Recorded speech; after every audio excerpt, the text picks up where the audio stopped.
On this episode of Skeptiko, the end result of all those experiments is just that this is real, this really happened. Because as soon as we get past that, we have all these, how many angels fit on the head of a pin questions, right? So you can use traditional science, materialistic science, and you can use it really well to say whether or not this is observable inside of our shared conscious experience that we have.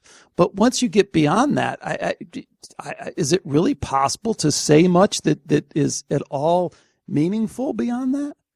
To a certain degree, yes, because what science does and should do is collect evidence. For my part, I always have the feeling there's a very large imbalance, especially in frontier areas of science, between what we can observe and what people expect to make out of these observations. Like sometimes they go, okay, perhaps you out-of-body experiences, veridical observations from out-of-body experiences, perhaps they are real, but we don't have a theory, so it can't be real. So they put too much emphasis on having a theory or not having a theory. But for me, that's not the right approach. Stay with us for Skeptiko.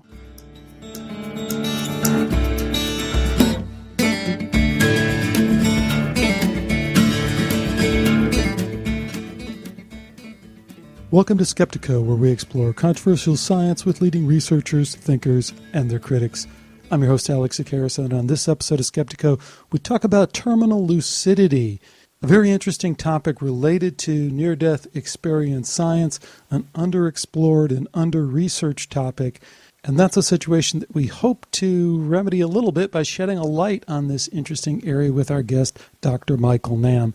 Dr. Nahm is extremely well respected in this field, having worked with Dr. Bruce Grayson at the University of Virginia and published several noteworthy papers.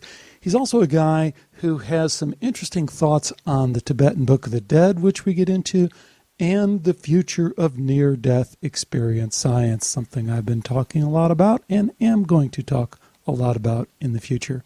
I have a lot of respect for Dr. Nahm. He's got some really interesting ideas, and it was a great pleasure talking with him. Here's my dialogue with Dr. Michael Nahm.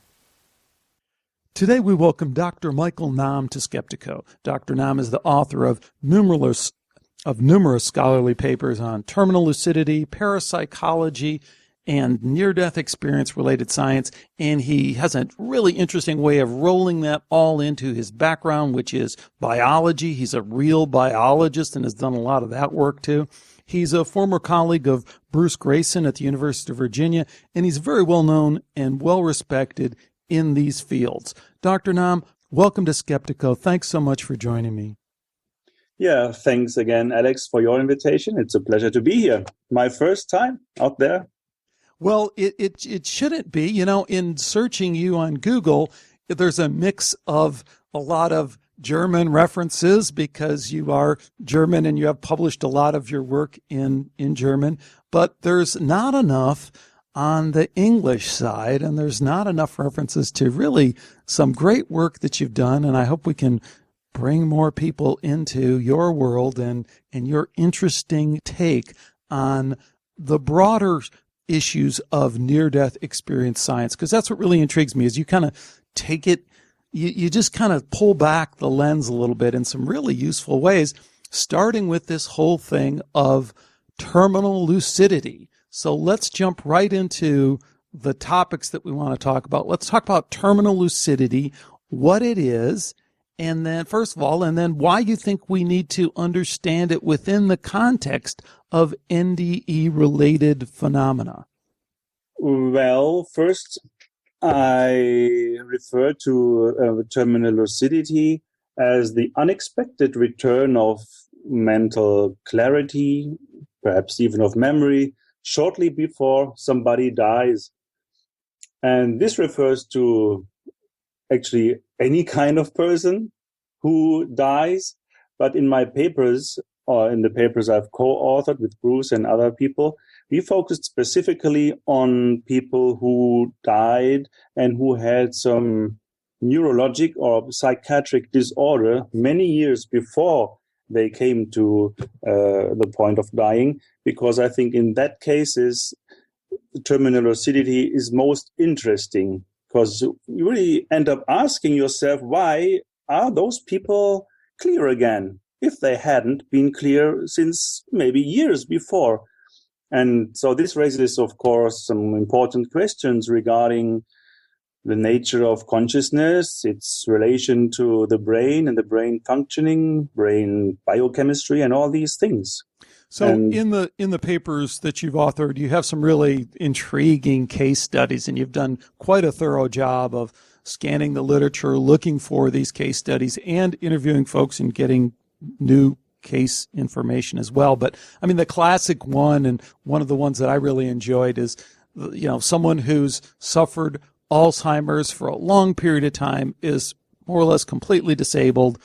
This woman, the woman I remember, this is a case in Iceland, and she's lying in bed, and all of a sudden she sits up and, clear as day, looks at her son and recites this really beautiful poem and recites it perfectly, and then boom, falls back into this state of whatever that locked up state is that severe Alzheimer's sufferers have, where she really can't do anything. So tell us a little bit about like that case, or another case that just really befuddles the complete idea that we have about how the brain works in these really hampered situations like Alzheimer's.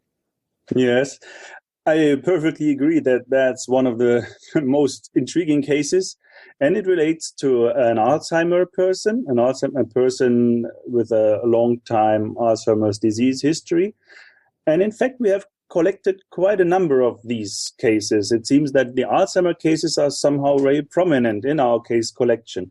And they are particularly interesting because the Alzheimer disease destroys the brain to a very great extent. So that in the end, in the terminal stage of this disease, people usually are non-responsive. They cannot do anything. They don't talk. They just lie in their bed. And this case was also one of this category. It actually was related to me by Erlendur Haraldsson, whom you may know from his many publications also on near-death related issues. So yeah, he related that to me. So I cannot tell you many more about it.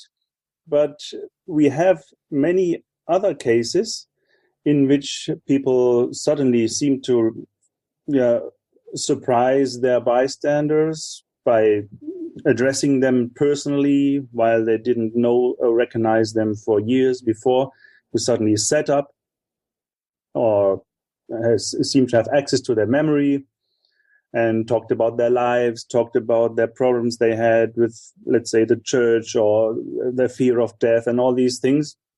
And then they just lean back and seem to die very soon after this episode, where everybody thinks, wow, she's recovering or he's recovering and he's coming back to life. But quite the contrary, this person is very often in such cases about to die. And many nurses and caretakers have actually confirmed that they know this phenomenon, that if a person who has been absent for a very long time suddenly becomes clear, they already get alerts and think, oh, wow, this person is actually going to die. Yeah, isn't that Probably. interesting? I mean, yeah. I was going to ask you, but maybe I was going to ask you what some of your colleagues who are kind of more skeptical of the entire near-death experience science field have to say about terminal lucidity. But maybe in asking that, I'd also ask, why more people aren't open to just what these end-of-life care providers tell us, because as you said, it's been my experience that when you talk to these people, it's just standard stuff. They're like, oh yeah, I see that all the time. That's what that means. The person encountering spirit, out of body spirit encounters by, their loved ones and stuff like that. Oh yeah, it happens all the time around here. I mean, why isn't anyone talking to these people? They seem to have a wealth of information about this, but I don't think your colleagues probably have been so receptive to the idea of terminal lucidity. What do they say? Well, let's say the typical physician or the typical neuroscientists, they will say, well, we know that phenomenon. It's one of these lucid intervals that every person has with a neurological disease or with a psychiatric disease. Every now and then they become lucid. And sometimes it just happens that around the same time they also die. So that's they just regard it as an accident. So there's nothing really interesting about that. It's just one of these things. But I agree that the persons who actually work with the dying, they have often a very different point of view, because these lucid intervals are so strikingly different from other lucid intervals they might have had some years before. And I think one reason why the physicians don't engage in too much dialogues with the practical persons, now the practitioners, is because the practitioners or those who care for the dying, they are perhaps somehow afraid to relate that to the science authorities or to the boss of the hospital. I think that if you talk to these people, sometimes this comes through. They experience it a lot, but they don't have real a background or a social background, or colleagues with whom they could talk and share their experience. Sometimes they like to do it more privately, and they don't go public with that, because it might be that they will face some problems. Right. That kind of talk is just totally not sanctioned. And I have to add, my father was a longtime Alzheimer's sufferer before he passed away, and he passed away due to complications related to Alzheimer's. I have to tell you, from my experience, and I think in seeing other people who suffered similarly, there might be some of these brief moments of lucidity that do come along in the later stages of Alzheimer's, but nothing like what you're reporting. I mean, the lucidity, I think that people will say they see in Alzheimer's patients is, one day they will remember for a few seconds who you are, or they will remember a memory. But the kind of lucidity, moments of lucidity that you report in these cases are so dramatic.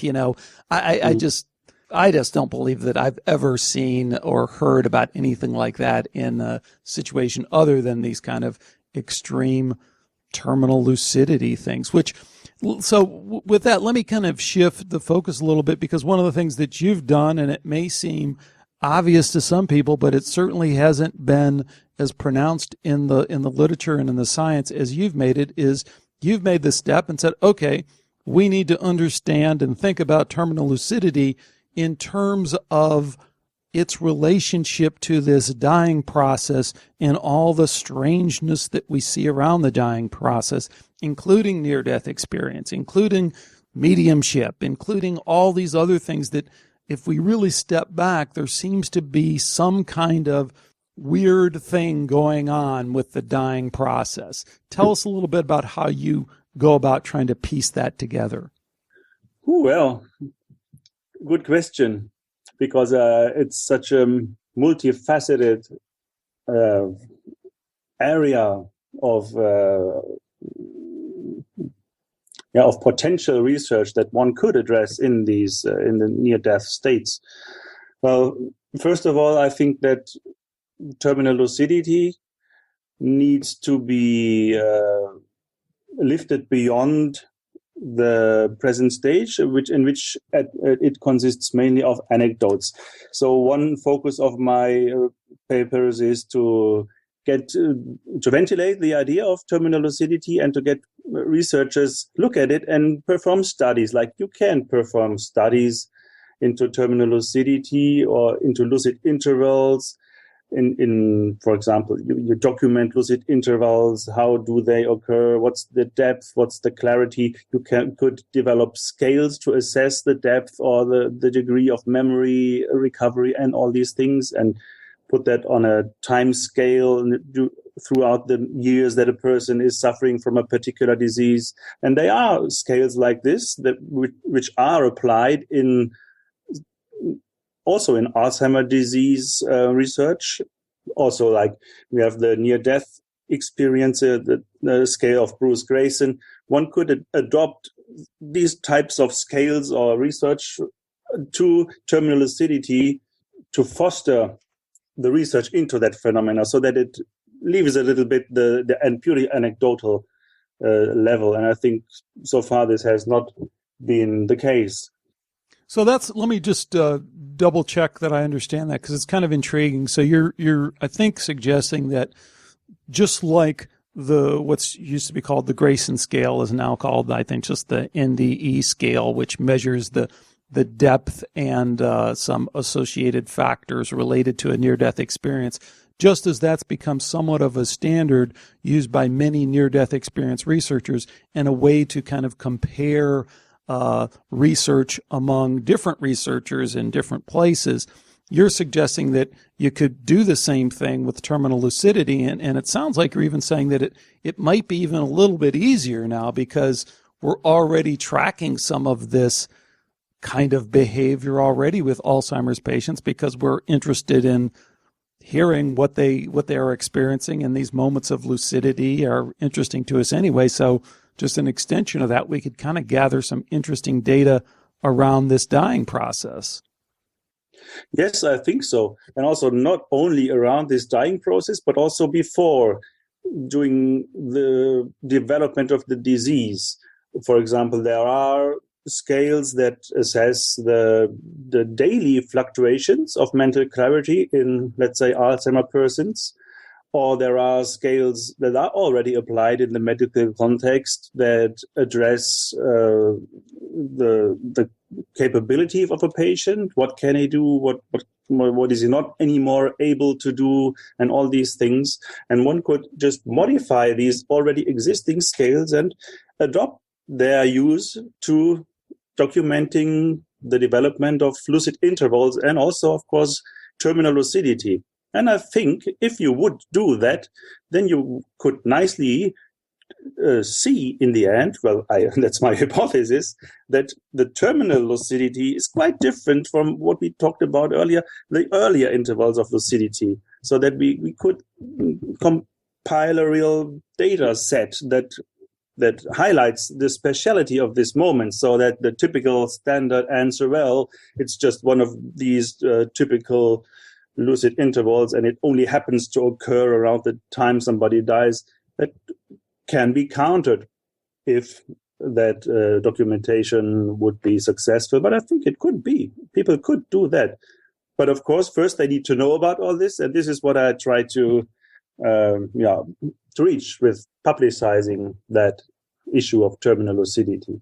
Right. That's excellent. And one more point, of course, a little point, but perhaps one could even find some new ways of therapies. I think that's also an interesting thing to think about, because if the memory or the personality of an Alzheimer patient is still somewhere hidden behind this usual behavior or non-behavior, then perhaps we could find ways to elicit lucid intervals already earlier, or to help the patient get a better access to memories, to communication, and not wait until, let's say, the last few minutes before death or so. Yeah, way to toss a bone to the traditional materialist and traditional neuroscientists. So yeah, that's great. So in addition to the work you've done on terminal lucidity, if someone goes to your website, which we have linked up in the show notes here, they're going to find a bunch of other really interesting work that you've published and you've explored, because you seem to be just this kind of inquisitive guy whose mind and background takes you in a number of places. And one of those that I wanted to talk about today was the very interesting article you sent me on the Tibetan Book of the Dead. And I think what you explore in that is how maybe we sometimes misuse and misunderstand what that document really is and what it really means. So I was hoping we could spend a few minutes talking about the Tibetan Book of the Dead and what you discovered. Yes, yes, of course. Yeah, basically, what you've said already sketches nicely what I wanted to say with this paper, because, or let's put it this way, I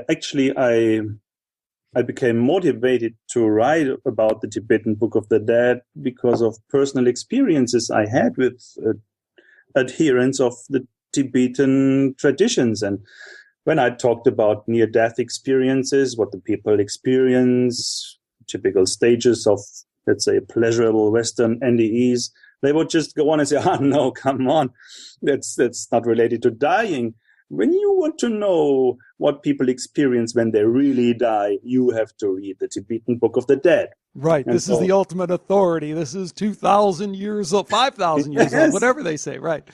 yeah, and this is what really people said to me. I said, "No, look, guys, I have some good literature about near-death experiences. Why don't you just go and read that?" And I said, no, because, but Mazambhava has written that 2,000 years ago and things like that. And so I felt compelled to, let's say, clear things up and to compile or to show for first time, it seems, how the Tibetan Book of the Dead was developed in a very, very specific Tibetan spiritual tradition over the course of many, many centuries by different individuals who are in part even known as a person. It's not that some 2000 or whatever years ago some god appeared and said, "Now write this down and this is what happens, and now go and meditate and you can verify it in a scientific way." That's just not what it is. And even in Tibet, in the different traditions that exist and existed there, you find many different approaches to describe what happens to a person dying. And so, yeah, and there are even contradictions to current NDE research, to other cultures, concepts of what happens to people when they die. So I think we really need to put that document in the proper context. And this is what I tried to do. Right. And I think you do very nicely and very convincingly. And as you just outlined, I see you kind of pulling apart two problems with how we use the Tibetan Book of the Dead. And the first is, as you just said, there's this history that's completely intertwined with a religious tradition and a cultural tradition that has certain, as we know they do, has certain biases and certain motivations that aren't generally associated with kind of pure science or pure telling of human experience. I mean, it gets into very much kind of spiritual salesmanship to a certain extent because it can't do otherwise. And it's not putting it down. It's just, hey, that's the way things work. If you look at the history of any religious tradition, it does get into at some point the idea of promoting and perpetuating the tradition because it has to survive.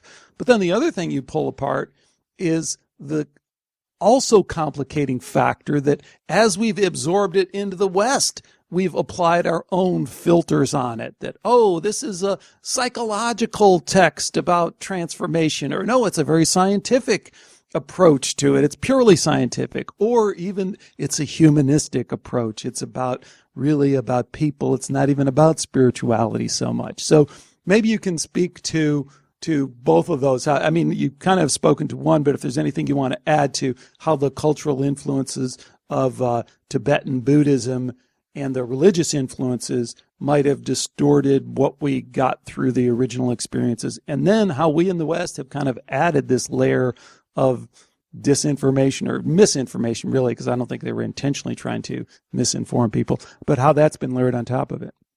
Yeah, well, I can talk a little about that, but basically the real person to talk about this would be Brian Cuevas, the one who unearthed all this and who described all this in the book that I mainly draw from in my Tibetan text. He's the one who showed how the psychological, the scientific, and also the humanistic approach was adopted and promoted by Westerners.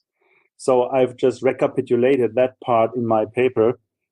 But yeah, I think he's true. And we also have to put that book and its earliest translation in English or in Western language into the context of when it appeared. And it appeared much earlier than the book of, let's say, Raymond Moody, who popularized NDE research in the 70s of the last century. So the Tibetan book was much earlier. And so it had a greater impact because the desire of the people to know what's going on when people die was still there, but there were not many sources to consult, except from very obscure parapsychological books and studies or psychical research. But many people don't know about this. And that's excellent work. But anyway, this Tibetan Book of the Dead, it radiated a huge attraction at these times, and so it filled a gap, and it was easy to utilize it for any kind of fashionable concepts and of psychology and of religion and so on. So finally, the Westerners, with their quite limited spirituality at that time, they had the solution. Well, let's look at those old guys. They worked it out. That's how it is. And so it came as a great relief. And I think that's one of the reasons why it became so successful. Right. So what would be your kind of final, where do you come down at the end of it in terms of how you think we should approach looking at the Tibetan Book of the Dead, and in particular, how we should understand it in light of more contemporary near-death experience science? Well, I think it is one out of many different ways to describe what happens around the time that people die. But I'm not so sure Westerners can really do much with it. I showed that there are aspects or stages of the dying process that are mirrored by what is known from our recent research, like the out-of-body experience.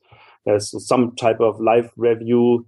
There's some other similarities apart from also the differences that exist. So it shows there's a common base, a common foundation and all that.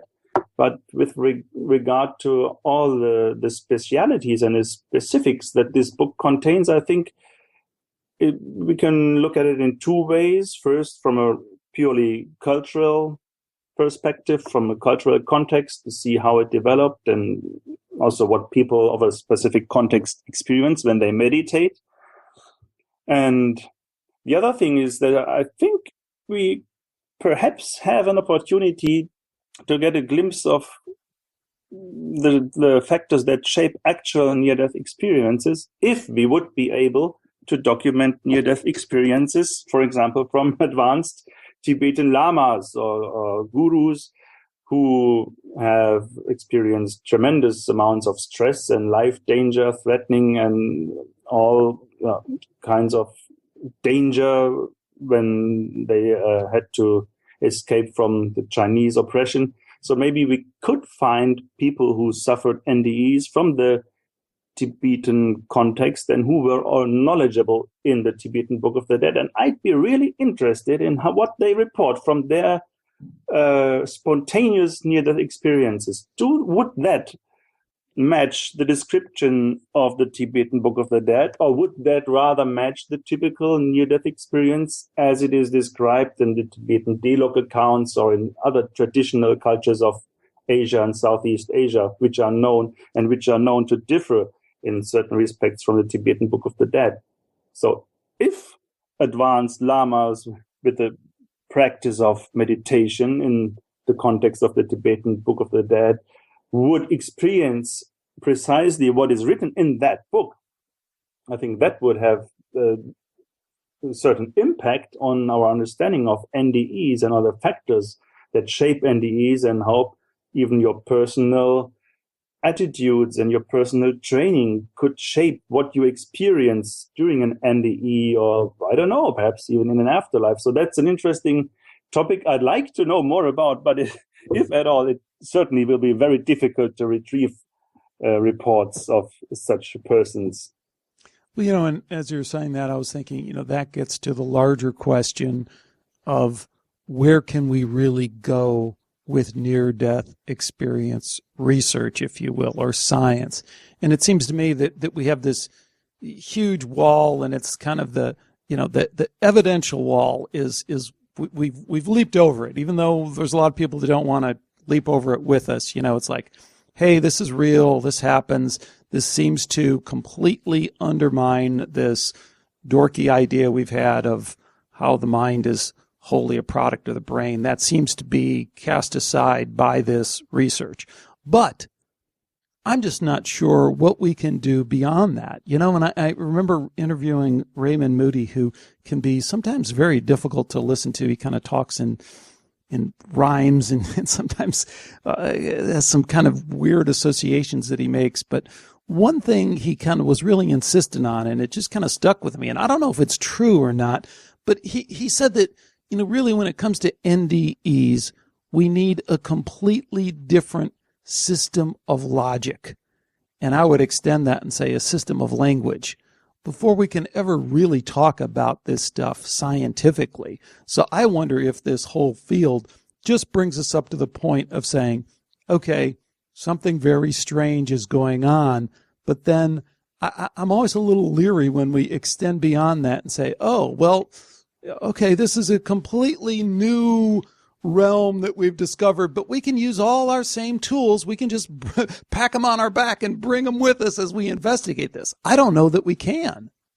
Well, I think we can, of course, go there and use our methods that we use in other science disciplines. For one, I always would prefer an experimental approach, like out-of-body experiences. Why not try to investigate them experimentally, like Charles Todd has, for example, done it, or some other people earlier. Great. I'm with you on all that, Michael. But the end result of all those experiments is just that this is real. This really happens. I don't know how, because as soon as we get past that, we have all these, how many angels fit on the head of a pin questions, right? So you can use traditional science, materialistic science, and you can use it really well to say whether or not this is observable inside of our shared conscious experience that we have. But once you get beyond that, is it really possible to say much that is at all meaningful beyond that? To a certain degree, yes, because I think what science does and should do is collect evidence that, or in the best cases, proof. Of course, that's difficult. And for my part, I always have the feeling there's a very large imbalance, especially in frontier areas of science, between what we can observe and what people expect to make out of these observations. Like sometimes they go, okay, perhaps out of body experiences, veridical observations from out of body experiences, perhaps they are real, but we don't have a theory, so it can't be real. So they put too much emphasis on having a theory or not having a theory. But for me, that's not the right approach. And so I think if we have the facts, and I think we have already quite good facts, we can go on to moving about thinking what does that all mean. But we should not expect to come up with a sound and waterproof theory, or perhaps with explanations and predictions. What can you make out of that and all that? I think it would be nice if it would be the case, but I always have the impression that reality or even consciousness is larger than what I can penetrate with my human logic. And I think if you go into the realm of quantum physics, or even in the theories of relativity, and all the physicians trying to get together and find a theory of everything, and I don't think that they will succeed, because I think that we will not be able to penetrate the foundations of nature, the foundations of existence with bottom-up causality and logic. I think that's taking too much of nature. And when we talk about frontier areas of science and near-death experiences, I also don't think that our logic will help us to fully understand that, but it's enough to understand the basics. And Right. that's, even without having a sound theory about how does dualism work, how does the mind and the brain interact. I don't know if we will ever understand that fully, but that doesn't mean that I reject it because the theory is lacking, as some people seem to do. Yeah. I always think of the famous quote from quantum physicist Richard Feynman, who said that anyone who claims that they understand quantum physics is either a fool or a liar. And I think you could, Yeah. you might say the same thing with extended consciousness and near-death experience research, But I agree with you completely that I think the process of tiptoeing up to the chasm is where a tremendous amount of growth can come in terms of expanding our understanding of who we are and how we might fit in. So we don't have to have all the answers to kind of make a difference. I can say that personally. I think the data that so many brave researchers like you and others have brought forward has really been transformational, because I think it gives us a different worldview that it does allow us to kind of see the world differently. So what else should we talk about? Well, one thing I might add is that the interest in terminal lucidity is, in fact, growing, which is great. And I'd just like to add that there is one study in particular, which is conducted by Professor Battiani in Vienna at the University of Vienna. He's at present conducting what he calls European terminal lucidity study.